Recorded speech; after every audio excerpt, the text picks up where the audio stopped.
point. Ma présence chez vous, à une heure aussi insolite et dans ce désordre. Précisément.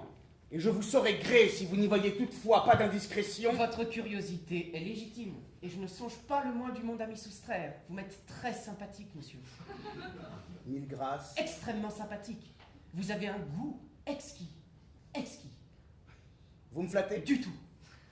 Je dis la vérité. De nos jours, le goût est une chose si rare. Et je m'y connais. Ce doit être une sale vie, en effet. Ces solitudes affreuses.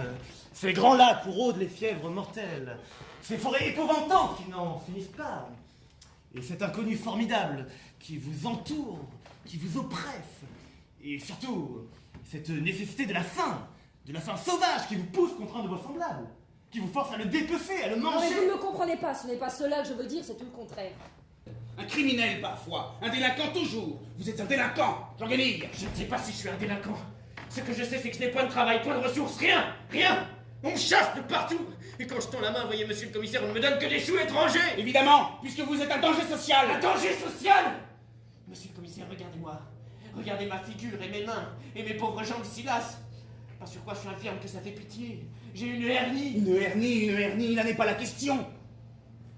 La question n'est pas de savoir ce que vous avez, mais ce que vous n'avez pas. Vous avez une hernie, c'est très bien. Mais vous n'avez pas de domicile. Par conséquent, vous êtes en état de vagabondage. Vous êtes tout simplement passible du délit de vagabondage. Qu'il me soit permis, dis-je, de rendre à la mémoire du bourgeois inconnu et si cher la justice qui lui est due. Je me le figure ainsi, avec quelle émotion. Courteau et rondelet, il avait entre des jambes grêles un petit ventre bien tendu sous le gilet. Sur le plastron de sa chemise, son menton s'étageait congrument en un triple bourrelet de graisse jaune.